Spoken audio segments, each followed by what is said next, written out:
Ceci n'est qu'une infime partie de tous les livres que j'ai lus, de tous les ouvrages que j'ai consultés pour faire les recherches de mon roman. Ça fait beaucoup, hein?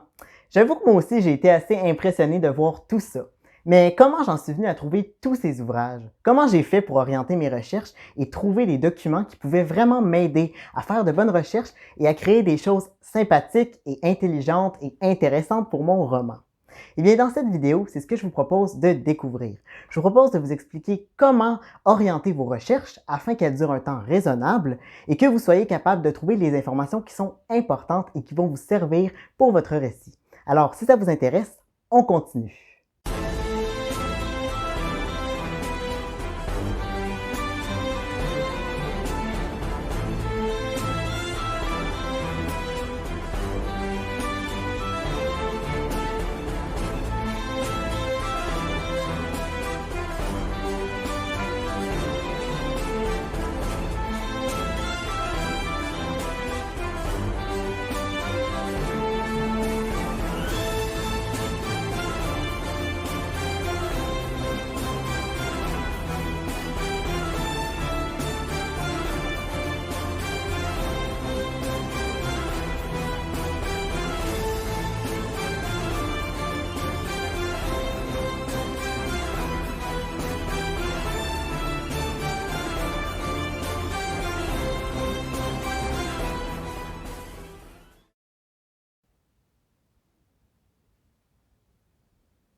Avant toute chose, j'aimerais remercier Ayame qui m'a posé des questions justement sur les recherches et qui m'a inspiré pour faire cette vidéo. J'espère que ça pourra aider plusieurs personnes, c'est mon but.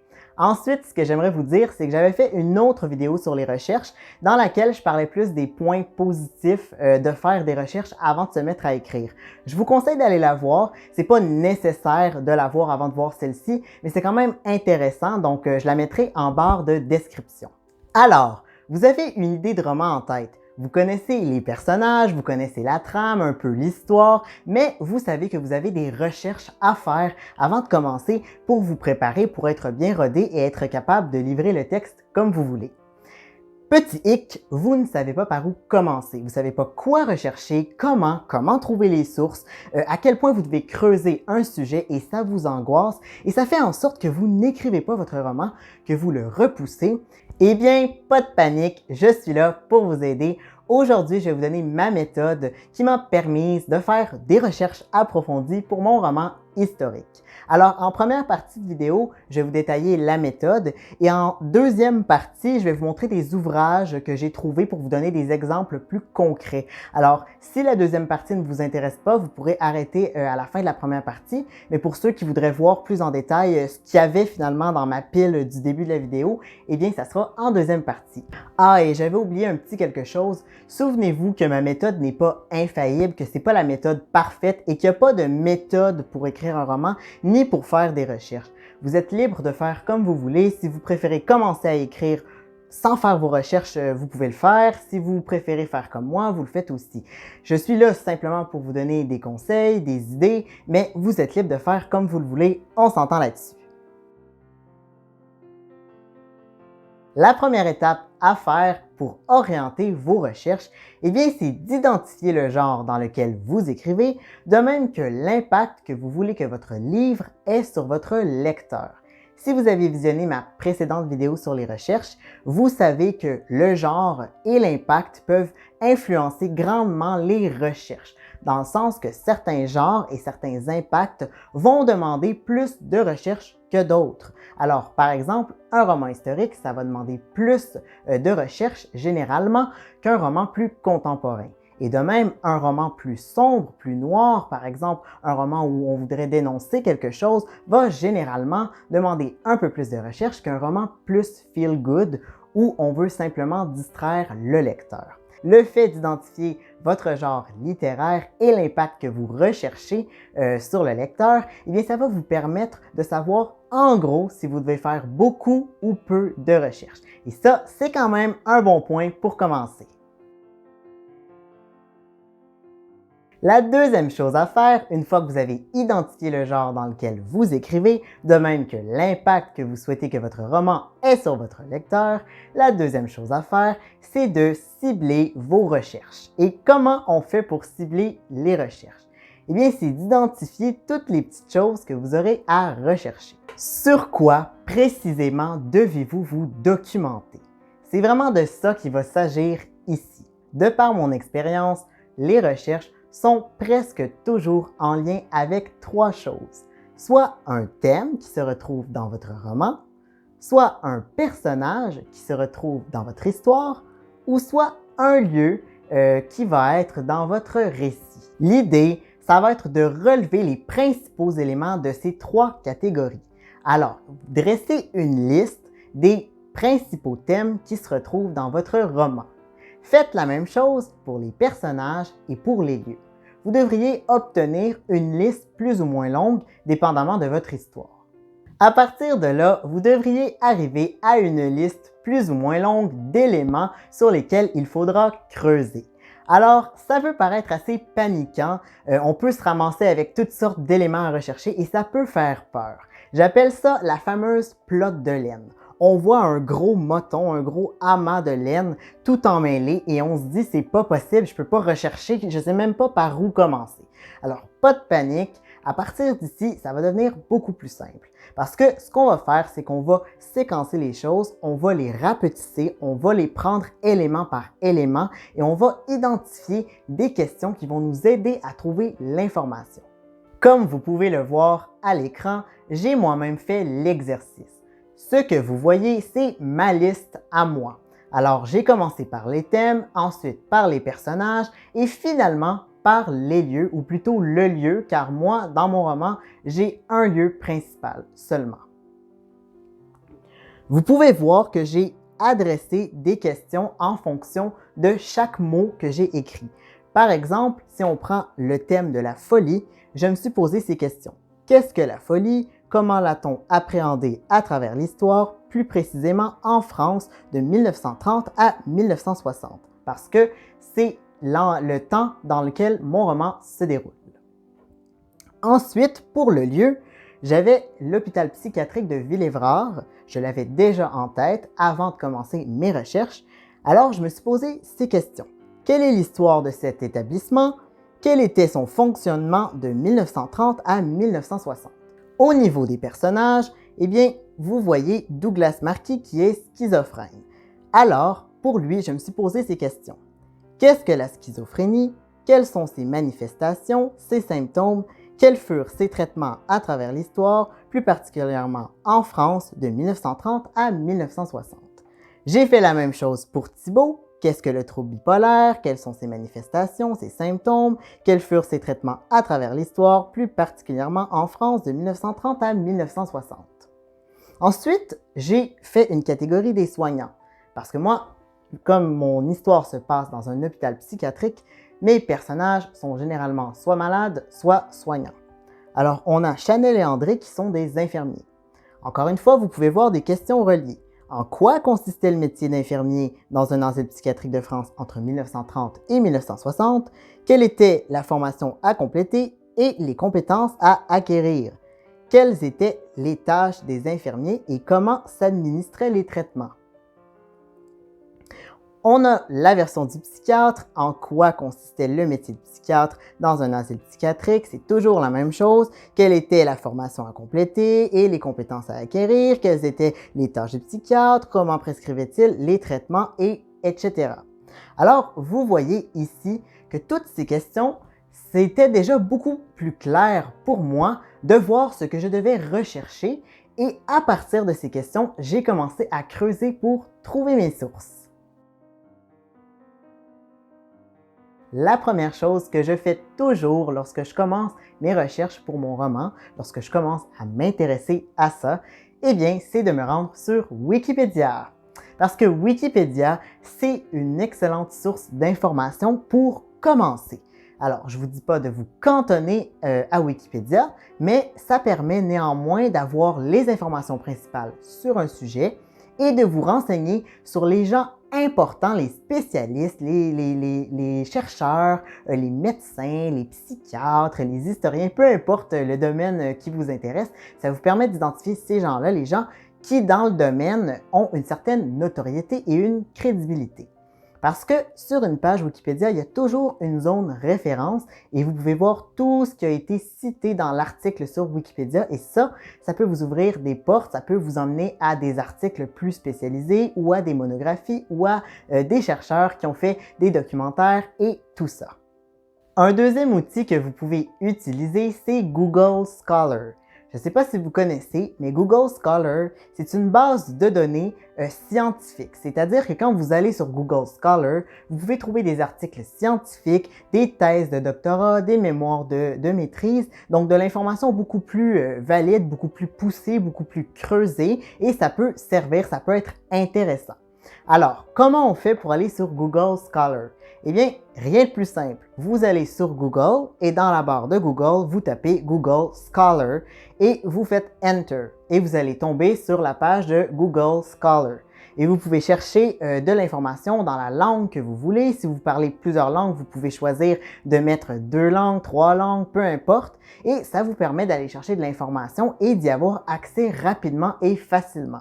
La plupart du temps, on peut télécharger en PDF le fichier, donc que ce soit un article scientifique ou un mémoire de maîtrise. C'est possible de le télécharger, de l'avoir dans son ordinateur et, si vous le souhaitez, de l'imprimer pour commencer à surligner, à noter et etc. Une autre chose que vous pouvez faire pour trouver plus de sources, c'est d'utiliser votre université. Bien sûr, ça s'applique seulement aux étudiants des universités, mais ça peut valoir la peine. Je suis certain qu'il y aura des étudiants qui vont passer par ici. Alors, si vous étudiez à l'université, il est fort probable que vous ayez accès gratuitement à certaines bases de données offertes par l'université ou tout simplement parce que vous êtes étudiant, vous pouvez rentrer votre code étudiant et avoir accès à une foule de sources. Alors, généralement, ce qu'on trouve sur ces bases de données-là, c'est des thèses de doctorat, c'est des mémoires de maîtrise, c'est des articles scientifiques, alors c'est encore plus de sources intéressantes.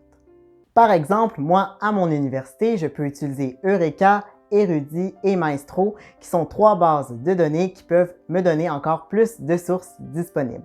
C'est possible pour moi de les télécharger parce que je suis étudiant, je n'ai pas à payer et je peux réutiliser ces sources, je peux les imprimer, les annoter et en faire tout ce que je veux pour faire de bonnes recherches. Un quatrième endroit où on peut rechercher des sources, et ça va peut-être vous étonner, mais c'est YouTube, parce que YouTube, ça devient de plus en plus un site où on poste des reportages, des documentaires, de même que certains vulgarisateurs qui font des chaînes de vulgarisation. Par exemple, je suis sûr que vous connaissez la chaîne historique Nota Bene qui fait des vidéos d'histoire et qui vulgarise l'histoire. Il y a plein de chaînes comme ça, il y en a des chaînes scientifiques, il y a des chaînes plus sur la publicité, il y a toutes sortes de sujets et il y a aussi des documentaires qu'on peut trouver, il y a même des chaînes que j'ai vues, des chaînes francophones qui publient du contenu avec des informations, c'est génial et c'est intéressant. Moi-même, j'ai utilisé beaucoup de documentaires qui se passaient dans les hôpitaux pour comprendre le fonctionnement d'un service psychiatrique et ça m'a servi beaucoup. Une autre source d'information fort intéressante, c'est d'utiliser la BNF, la Bibliothèque nationale de France, qui vous offre une foule de documents intéressants à y trouver. C'est surtout des sources premières qu'on y trouve, c'est-à-dire que c'est des documents d'époque. Par exemple, moi, si j'écris dans les années 30, je pourrais trouver des documents datant de ces années-là. C'est vraiment intéressant pour ça. Sachez qu'il y a une application, vous écrivez Gallica et vous pouvez avoir l'app sur votre cellulaire et avoir accès à une foule de documents et c'est gratuit. Vous pouvez lire, vous pouvez télécharger et c'est une foule d'informations, c'est génial. Jusqu'à maintenant, je vous ai surtout montré des façons de trouver des sources numériques, c'est-à-dire de les télécharger en PDF ou de les voir sur des sites internet, mais il ne faut pas oublier aussi qu'il existe les sources papier et c'est pour ça que je vais vous parler des bibliothèques. Je sais, en temps de pandémie, c'est peut-être pas évident, peut-être que les bibliothèques sont fermées en ce moment chez vous, alors vous pouvez toujours rechercher des choses de manière numérique, mais quand même, je veux en parler parce que ça ne sera pas la pandémie pour la vie, hein? Du moins, on l'espère. Alors, les bibliothèques. Il y a des bibliothèques publiques, par exemple des bibliothèques municipales ou nationales, et il y a les bibliothèques universitaires. Alors, on va commencer par les bibliothèques publiques. Alors, les bibliothèques publiques, généralement, tout le monde peut y aller. Il suffit de prouver que vous résidiez dans la ville où la bibliothèque est établie et vous avez accès à une foule de documents et c'est génial. Vous pouvez avoir accès à des livres et vous n'avez pas à les payer. Mais il y a encore mieux. Dans les bibliothèques, il y a des bibliothécaires. Et ces gens-là ont une formation pour trouver des sources, trouver des documentaires, des livres, renseigner les gens. Ils ont vraiment une formation de documentation. Alors, si vous n'avez pas de livre en tête, vous pouvez quand même aller les voir, dire au bibliothécaire que vous avez un sujet en tête, que vous ne savez pas comment le trouver, et ils vont pouvoir vous aider. Alors ça, c'est vraiment quelque chose à tenir en compte. Il est à noter aussi que certaines bibliothèques publiques ont accès à beaucoup plus de documents que vous pourriez croire, parce que moi, par exemple, je vis à Montréal. Il y a 45 bibliothèques à Montréal, mais moi, dans ma bibliothèque de quartier, j'ai quand même accès aux autres bibliothèques et je n'ai pas à me déplacer. Parce que si, par exemple, je me rends dans ma bibliothèque de quartier, que je demande un livre, qu'ils ne l'ont pas, ils peuvent le faire venir gratuitement pour moi dans ma bibliothèque, mais d'une autre bibliothèque du réseau. Alors, imaginez la foule de documents auxquels vous pourriez avoir accès, c'est juste complètement fou. Les bibliothèques municipales, par exemple les bibliothèques publiques, sont surtout générales, mais on peut aussi trouver les bibliothèques universitaires. Et si vous êtes étudiant, ça peut être intéressant d'y aller aussi.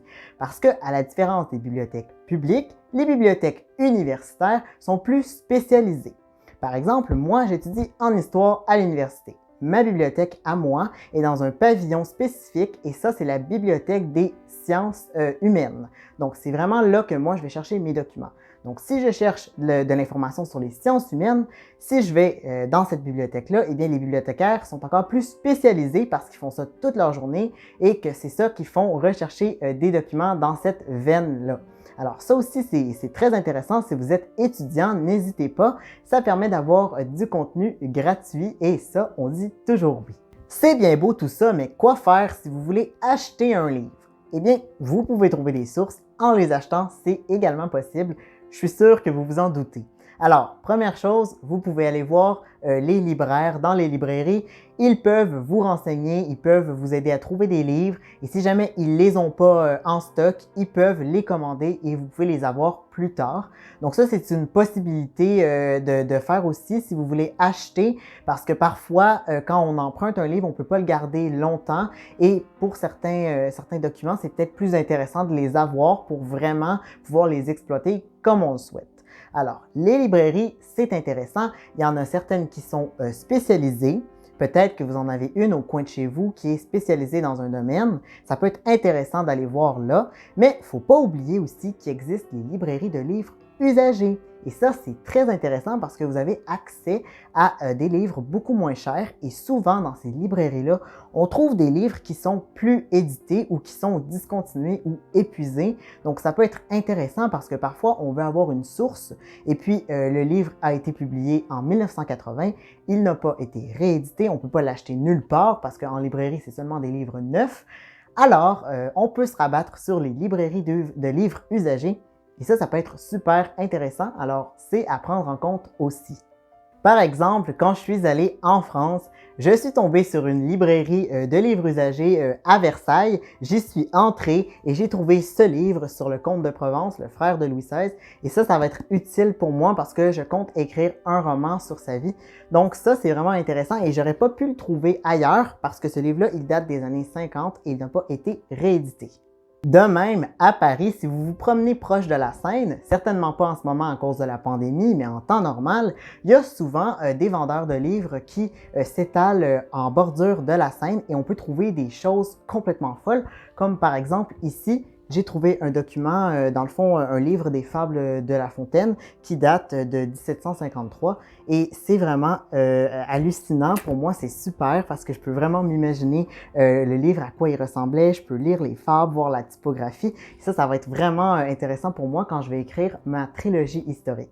Pour rester dans la veine des vieux livres, eh bien, je vais vous parler des antiquaires parce que c'est aussi des endroits où on peut trouver des documents intéressants, des vieux journaux, des livres, toutes sortes de choses.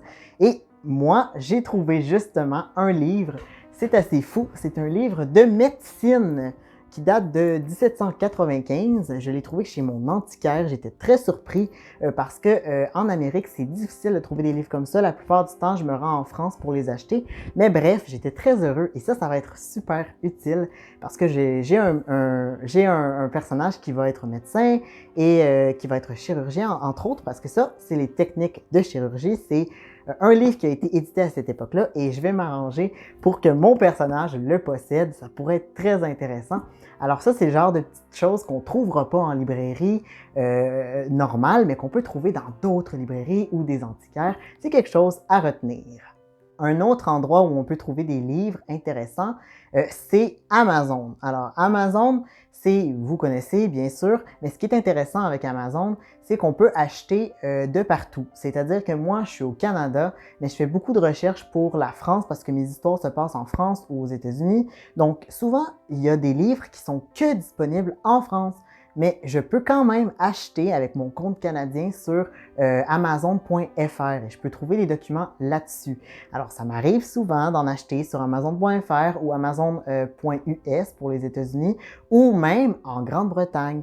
Donc ça, c'est vraiment intéressant. C'est certain qu'on paye en devises étrangères, mais ça peut permettre d'avoir accès à un peu plus de choses, des choses notamment qu'on n'aurait pas ici. Alors ça, c'est pratique. Par exemple, il y a un livre qui est sorti il n'y a pas longtemps en France qui avait plus de disponible au Canada, mais j'ai pu l'acheter en France. C'est sûr que ça m'a coûté plus cher, mais au moins j'avais le livre plus rapidement. Donc c'est quelque chose d'intéressant. Un autre endroit où j'adore bouquiner, c'est le fameux site AB Books, Abe Books, ABE Books. Je ne sais pas comment prononcer ça, mais bref, je vous l'afficherai. Ça, c'est super intéressant comme site parce qu'on peut trouver des livres de partout dans le monde. C'est super intéressant parce que c'est des micro-librairies souvent qui vendent leurs livres dans leur librairie usagée ou peu importe, puis qui les mettent sur ces sites-là pour qu'on y ait accès même si on ne va pas chez eux. Et ça, c'est super. Ce que ça permet de trouver, entre autres, c'est des livres rares. Donc, des livres comme mon livre de médecine ici, là, vous pouvez trouver ça sur AB Books. C'est sûr que ça a un certain prix, mais quand même, c'est quelque chose que vous ne trouverez pas n'importe où. De même aussi, sur AB Books, on peut trouver des livres épuisés.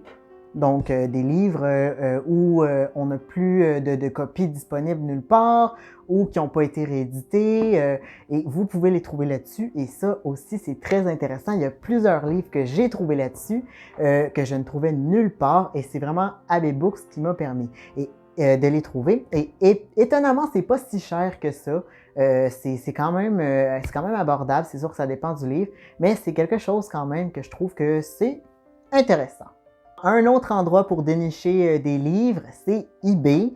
Donc sur eBay, vous connaissez le site, il y a des gens qui vendent toutes sortes de choses et c'est mondial. Donc on peut trouver plein de choses là-dessus. Moi, par exemple, j'avais trouvé ce livre qui date de 1899 sur eBay. Puis ça faisait longtemps que je le cherchais. J'avais la version PDF, mais il manquait une page à la version PDF. Il y a une page qui n'avait pas été numérisée. Donc, je trouvais ça dommage. Puis finalement, j'ai trouvé celui-là qui est en super bêta sur eBay, qui venait de France. Donc, ça peut être intéressant aussi.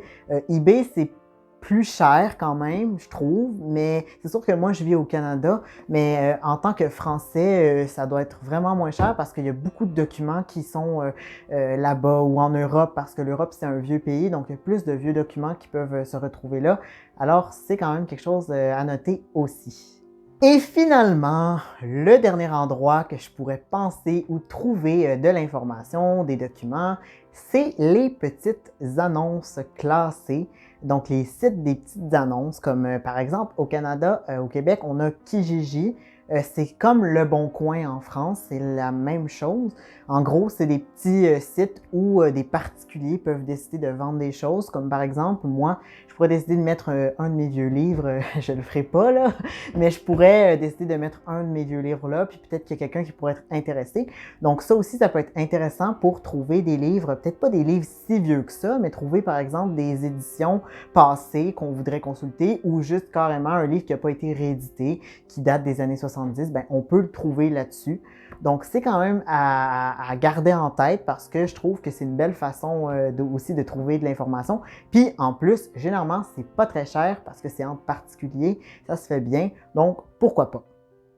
Pour résumer cette partie, en gros, vous pouvez trouver de l'information à peu près partout de manière numérique et de manière papier et vous pouvez avoir accès à toutes sortes de choses. Il faut penser à varier les sources. Donc, vous pouvez trouver des thèses de doctorat, vous pouvez trouver des mémoires de maîtrise, des articles scientifiques bien sûr, vous pouvez trouver des documentaires, vous pouvez trouver des reportages. C'est aussi possible de chercher des monographies qui sont vraiment l'étude complète d'un sujet ou des biographies qui sont l'étude complète d'une personne. Tout ça, c'est autant de sources que vous pouvez utiliser, de même que les sources primaires qui sont les sources d'époque si jamais vous écrivez un roman historique. Si vous êtes toujours là, je tiens à vous remercier. J'ai bien conscience que j'ai beaucoup parlé, mais c'est pas encore fini. Mais vous allez voir, la suite est intéressante aussi. Alors, on arrive à l'étape 4 qui est vraiment l'étape d'organiser toutes ces sources-là. Alors, ce qu'on fait dans cette étape-là, la première chose, eh bien, c'est, si possible, d'annoter votre texte, de prendre des notes, de surligner, de prendre des post-it, mais vraiment essayer d'annoter des choses, quitte à utiliser un cahier à côté, une feuille blanche, si vous ne voulez pas écrire dedans ou vous ne pouvez pas, eh bien, faites-le, ça c'est vraiment important pour vraiment retenir l'information. Notez les passages importants, notez les pages importantes aussi, les pages que vous aimeriez relire et aussi tous les éléments qui vous inspirent des idées. Parce que parfois on lit quelque chose puis on se dit « Ah, ça serait bien ça, je pourrais incorporer ça au roman ». Alors notez ça aussi. Ensuite, faites des fiches de lecture. Alors ça, je sais, ça paraît pas très agréable, mais c'est franchement utile. Alors, à quoi ça va servir? Eh bien, ça va servir à rendre votre navigation dans vos sources plus facile. Parce que si vous avez fait une fiche de lecture, vous allez pouvoir juste passer à travers la fiche rapidement puis savoir de quoi il en retourne, plutôt que de relire tout le livre ou tout l'article. Et ça, vous n'avez pas envie. Donc, dans la liste de lecture, dans la fiche de lecture, ce que vous allez mettre, c'est le titre de l'article ou du livre, le nom de l'auteur, l'année de publication, le type de document, donc si c'est une monographie, une biographie, si c'est un article, si c'est même un reportage aussi, c'est important aussi de mettre les reportages, même si c'est pas forcément quelque chose de papier, mais que c'est quelque chose de visuel, c'est important aussi. Ensuite, mettez le lieu où vous l'avez trouvé. Si c'est un reportage, justement, mettez l'adresse YouTube. Si c'est, par exemple, une biographie, mettez la bibliothèque où vous l'avez trouvé. Si c'est un site Internet d'articles scientifiques, mettez l'adresse. Finalement, faites un résumé de la source sur votre fiche. Et la dernière chose, inscrivez les passages importants, les choses que vous aimeriez retenir, de façon à ce que quand vous revenez dans votre fiche, bien, vous voyez directement, OK, c'est ça qui est important ici, c'est ça que le texte disait parce que vous avez votre fameux résumé, vous tentez d'être succinct, mais d'expliquer en gros de quoi ça parlait, qu'est-ce que ça disait, c'était quoi la thèse. Et ça, bien, quand vous allez écrire, si vous avez à vous référer à vos sources, eh bien, vous allez pouvoir les trouver plus facilement que de tout repasser parce que franchement, c'est pas ça qu'on veut ici. Une fois que vous avez annoté vos sources, que vous avez fait vos fiches de lecture, eh bien là, maintenant, il s'agira de les classer pour les retrouver facilement. Alors là, vous avez deux options. Il y a des personnes qui aiment bien les classer numériquement, surtout si vous avez des sources numériques. Si vous ne les avez pas imprimées, vous ne pourrez pas faire la deuxième option que je vais vous dire après. Mais bref, vous pouvez le faire numériquement. Il existe des logiciels pour ça. Personnellement, je ne l'ai jamais fait. Je sais que je vais le faire quand je vais faire ma thèse de doctorat, là, mais je ne suis pas rendu là. Mais non, je ne l'ai jamais fait, mais je sais qu'il existe des logiciels à télécharger gratuitement qui peuvent vous permettre de classer vos sources et de les retrouver facilement pour naviguer à travers. Et sinon, ben, il y a la méthode classique. La méthode classique qui est de prendre un cartable et de tout classer. Non, moi, c'est ça que j'ai fait parce que j'ai surtout acheté mes sources, puis aussi j'ai imprimé beaucoup de choses. Donc, j'ai regroupé ça à l'intérieur. Puis j'ai fait avec des séparateurs, des sections pour pouvoir me retrouver plus facilement. Juste une petite chose avant qu'on continue, j'ai bien conscience que tout ce que je vous présente, c'est beaucoup de choses, mais il faut garder en tête que moi j'écris de l'historique et je me base sur mon expérience. Alors, si vous écrivez pas de l'historique, eh bien, vous n'aurez certainement pas autant d'étapes à faire que moi. Vous n'aurez pas autant de recherches, vous n'aurez peut-être même pas besoin de vous organiser à ce point-là, mais moi, ici, j'essaie de faire une vidéo en fonction de ce que je fais et en même temps, j'aime mieux donner plus d'informations que moins, comme ça, peu importe le genre dans lequel la personne écrit, elle va pouvoir suivre certains de mes conseils. Alors, c'est l'idée ici, gardez bien ça en tête. Alors, c'était mes 4 étapes que je fais moi pour mes recherches, donc les 4 choses à faire. J'ai conscience que ça a paru probablement plus parce que je nommais beaucoup de choses, là, mais c'était vraiment 4 étapes, donc je vais vous les rappeler. Première chose, identifier le genre dans lequel vous écrivez, de même que l'impact que vous souhaitez que votre roman ait sur votre lecteur. Ensuite, c'est de cibler vos recherches, de savoir ce que vous devez chercher, de vous poser des questions en suivant ma fameuse méthode en partant des 3 choses que je vous avais dit, donc les thèmes, les personnages et les lieux. La 3e étape qui consiste à trouver vos sources, alors en vous servant de ce que je vous ai dit ou de d'autres choses aussi si vous avez d'autres manières, c'est vraiment comment les repérer en fonction des questions que vous vous êtes posées. Donc selon les questions, vous allez rechercher des ouvrages qui vont répondre à ces questions, des articles qui vont répondre, des reportages, peu importe, mais c'est vraiment en vous basant là-dessus que vous allez y arriver. Et finalement, la 4e étape qui est d'organiser ces recherches, c'est-à-dire de les classer pour qu'elles soient bien claires et que comme ça, en les classant au fur et à mesure, eh bien, ce soit plus facile de vous y retrouver et en même temps que vous voyez évoluer vos recherches puis que ça vous paraisse pas impossible et que vous voyez la fin de votre travail. Si vous avez bien suivi, eh bien, c'est ici que commence la 2e partie. Alors, pour ceux qui sont pas intéressés à savoir la suite, eh bien, je vous souhaite bonne chance dans vos recherches. Vous pouvez arrêter la vidéo ici parce que dans cette 2e partie, je vais parler des ouvrages que moi j'ai utilisés. Je vais les présenter rapidement. Question que vous voyez un peu la diversité que j'ai pu trouver et que ça vous aide un peu avec des exemples plus concrets à naviguer à travers les différentes questions que vous aurez à vous poser. Si on reprend les questions que je m'étais posées en fonction du thème, des personnages et des lieux, eh bien, on arrive à toutes sortes de documents ici. Je vais vous les passer, vous allez pouvoir voir. Donc, on va commencer par le thème. Alors, moi, mon thème, c'était la folie. Alors, ce que j'ai fait, c'est que j'ai commencé par lire des documents sur le sujet. Alors, j'ai lu Histoire de la folie, qui est une monographie sur le rapport de l'homme avec la folie de l'Antiquité jusqu'à nos jours. Alors ça, c'était un ouvrage assez complet pour commencer. Ensuite, je me suis intéressé à la psychiatrie et j'ai trouvé un ouvrage ici sur l'histoire de la psychiatrie, une nouvelle histoire de la psychiatrie parce que c'était une version augmentée. Mais bref, ça m'a permis de comprendre la psychiatrie, comment elle a été créée, comment on l'a pensée, quels étaient les acteurs importants, les maladies, découvertes, tout ça, comment on soignait, les asiles, comment ça se construisait-il. Donc ça a été vraiment une entrée en matière. Ça paraît gros, mais bon, moi je suis habitué de lire beaucoup, donc ça m'allait. Mais ça, c'est pour vous donner une idée. Donc là, une fois qu'on a passé le thème, on va continuer quand même dans cette branche-là parce qu'en lisant ça, j'ai trouvé des informations supplémentaires.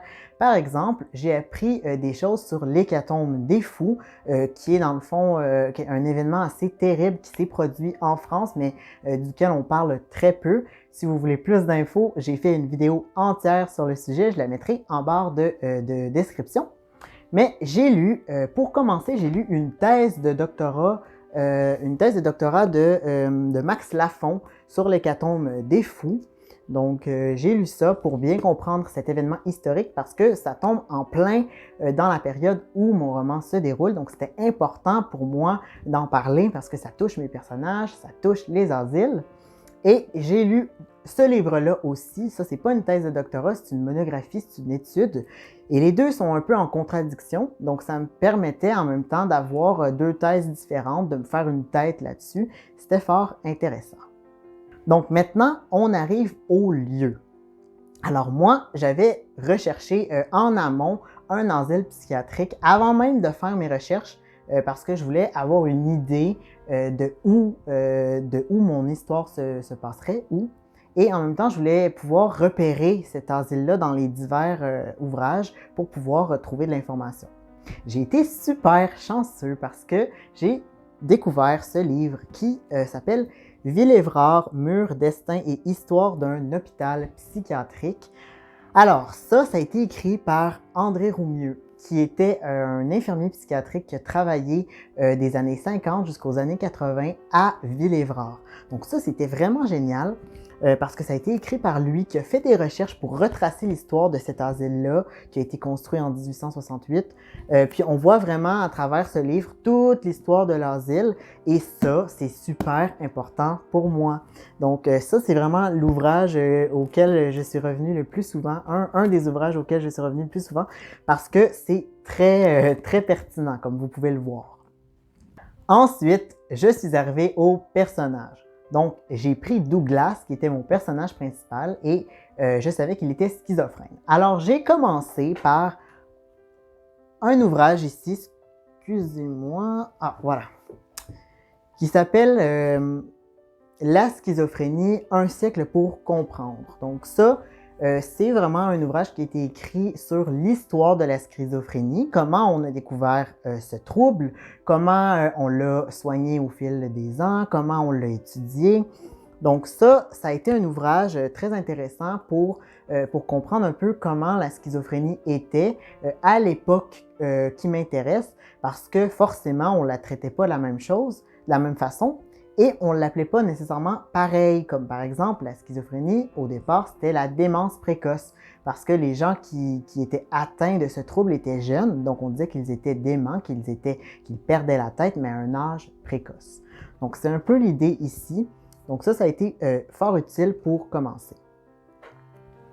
Ensuite, j'ai lu un ouvrage plus actuel, donc plus récent, vraiment de notre époque, La schizophrénie, la reconnaître et la soigner.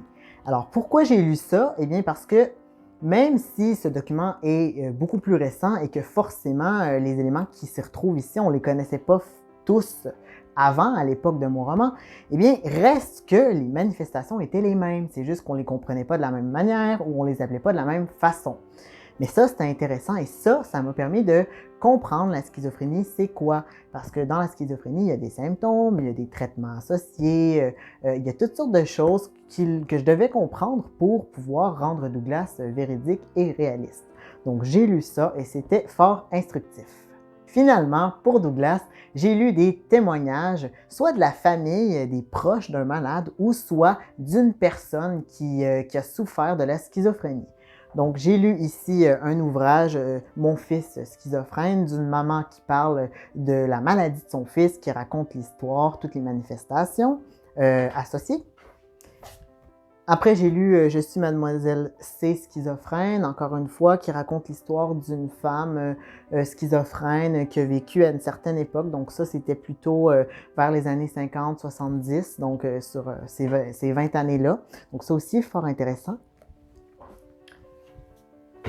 Puis, j'ai lu quelque chose de plus contemporain, dans le fond, une femme qui a souffert de la schizophrénie et qui a écrit un témoignage à ce sujet. J'ai complété avec ce livre-là, Surviving Schizophrenia, qui est dans le fond un guide, dans le fond un manuel familial pour la famille, pour traverser cette maladie. Donc ça aussi, ça a été quelque chose de très intéressant. C'est écrit par des professionnels. On arrive à mon autre personnage, donc Thibaut, mon autre malade. Lui, il a le trouble bipolaire, mais je vais plutôt parler de maniaco-dépression parce qu'à l'époque, c'était comme ça qu'on appelait ça. Donc, j'ai lu 2 ouvrages, j'en ai lu moins parce que c'est un personnage un peu plus secondaire. Donc, j'ai lu De l'exaltation à la dépression, un témoignage d'une psychiatre qui a souffert de cette maladie, qui se raconte, donc intéressant. Et finalement, un livre ici plus médical, donc Manie et dépression, comprendre et soigner le trouble bipolaire. Donc encore une fois, c'est la même chose que le petit livre que j'avais lu, l'autre, sur la schizophrénie, c'est pour comprendre les manifestations de la maladie, tout ça, et pouvoir les retranscrire de manière réaliste à l'écrit. On passe maintenant aux soignants. Alors, pour les soignants, j'ai été chanceux aussi parce que je suis tombée sur des livres très intéressants. Je travaille à l'asile d'aliénés, écrit par André Roumieux. Hein. C'est le même qui avait écrit mon fameux livre sur Villévrard. Donc, lui, il a écrit ça pour parler de son travail à Villévrard parce qu'il était infirmier, comme je vous l'ai dit. Donc, ça, c'était génial parce que ça me permettait d'en apprendre autant sur Villévrard que sur les infirmiers, leur travail, le diplôme nécessaire, les cours à faire, tout ça, et aussi sur les malades qu'on pouvait rencontrer dans cet asile-là. J'ai lu La camisole, La tisane et la camisole de André Roumieux, encore une fois. Même chose, il se raconte sur son travail. C'est un livre qu'il a écrit après le premier que je vous ai présenté. Donc ça aussi, ça a été fort instructif pour moi. J'ai lu, surtout pour mon psychiatre, celui-là, Comment faire accepter son traitement aux malades, schizophrénie et troubles bipolaires. Donc ça, c'est sûr que c'est un livre qui est sorti à notre époque, c'est plus contemporain, donc je pouvais pas tout prendre de là-dedans, parce que c'est pas comme ça qu'on traitait les gens à l'époque qui m'intéresse, mais quand même, ça me donnait une idée de quelle est l'approche médicale qu'un psychiatre peut avoir, et même un infirmier peut avoir avec le malade. Qu'est-ce qu'on fait s'il fait une crise? Qu'est-ce qu'on fait pour le calmer? Tout ça. Donc ça, c'est vraiment quelque chose qui m'a servi pour ça. J'ai pris pas mal de notes dans celui-là aussi. Et puis ça, c'était vraiment pour plus la relation d'aide entre le malade et le soignant. Finalement, j'ai lu le DSM-5, les cas cliniques. Donc, si vous ne connaissez pas le DSM-5, ça, c'est le diagnostic dans le fond, c'est le manuel diagnostique pour les troubles mentaux. Donc, ils sont tous répertoriés ici. Ça, c'est celui des cas cliniques. Donc, c'est celui qui parle de cas spécifiques. Mais il y a le DSM-5 où on peut trouver tous les critères pour chaque trouble mental. Et c'est comme ça que les psychologues, les psychiatres peuvent faire leur diagnostic. Donc ici, les cas cliniques, ça présente des cas de malades. Donc ça, c'était utile pour moi, autant pour les malades, savoir un peu quel genre ils étaient, à quel genre de famille ils appartenaient, tout ça. Puis aussi pour les soignants, parce que il y a toujours, à chaque cas clinique, il y a la présentation du cas, puis après, il y a la discussion du soignant sur ce cas-là. Donc là, ça m'aide à comprendre un peu comment, en fonction des symptômes, le malade peut être analysé, peut être perçu par le soignant. Et finalement, un autre livre que j'ai lu, Les médecines de la folie. C'est un livre qui m'a servi pour savoir comment les infirmiers traitaient les patients et comment les patients aussi étaient traités, avec quoi, comment on faisait pour guérir la folie, la maladie mentale. Et ça, ben, j'ai appris en gros qu'on a toujours soigné la folie. Donc ça, ça m'a appris pas mal de choses. Puis j'ai trouvé ça très intéressant parce que dans le petit livre, on voit que dans le livre, ça a été, il y a un tampon en fait. Puis ça a appartenu au centre psychiatrique de Lens. J'ai de la misère à lire parce que c'est un peu effacé, mais en gros, ça a appartenu à une école d'infirmiers. Donc, je trouvais ça intéressant parce que ça, il y a probablement des vrais infirmiers à cette époque-là, parce que c'est un livre qui date un peu quand même, qui ont utilisé ce manuel-là, qui se sont référés à celui-là pour leurs patients. Donc, c'était vraiment génial. Et la dernière chose que j'ai lu, eh bien, c'est un roman pas historique, mais un roman qui se passe dans un hôpital psychiatrique. Donc ça, c'était un peu pour voir comment je pourrais scénariser, narrer, romancer. Donc ça a été écrit par une psychiatre, donc c'était intéressant aussi parce que j'imagine qu'elle s'est arrangée pour que ses personnages soient réalistes. Donc ça, c'est une autre chose qui m'a servi. Un peu moins de recherche, j'ai pas noté rien, mais c'était pour voir un peu, pour m'inspirer, pour voir comment je pourrais présenter les choses. Donc, en gros, c'est toutes les sources qui m'ont servi. Il y en a beaucoup d'autres que je ne vous ai pas présentées parce que je ne veux pas que ça soit trop long, je ne veux pas que ça devienne trop lourd. Mais vous voyez que c'est assez varié. Il y a plusieurs autres articles aussi que j'ai pas imprimés, mais que j'ai numériquement. J'en ai un aussi que j'avais imprimé justement qui parlait spécifiquement de la profession d'infirmier psychiatrique, comment on faisait pour devenir infirmier à une certaine époque, comment ça a commencé, tout ça. Donc, il y a plein de choses que j'ai utilisées. J'ai utilisé des reportages, j'ai utilisé beaucoup de documentaires, j'ai utilisé beaucoup de films aussi, des films qui pouvaient comme narrer un peu la vie dans les asiles pour que j'ai une certaine ambiance. Donc, je suis vraiment allée fouiller partout. Ça m'a pris pas mal de temps. Ça m'a pris 3 ans à faire toutes ces recherches-là, en plus de beaucoup d'autres aussi. Mais bref, moi, c'est ce qui m'a permis à vraiment me sentir à l'aise pour parler de mon sujet. Alors, je sais bien que c'est pas nécessaire hein, de faire forcément autant de recherches que moi, mais bon, comme je vous dis, moi, j'étudie en histoire, j'ai écrit un roman historique, donc je veux que ce soit le plus véridique, le plus proche de la vérité historique possible, et c'est pour ça que je fais ça, et aussi, je pense que ça s'entend à ma voix, j'adore ça. Donc, gardez ça en tête. Donc, vraiment, faites comme vous voulez, comme vous le sentez. Puis, si vous pouvez utiliser certaines choses dans cette vidéo, ben faites-le, ça va me faire plaisir.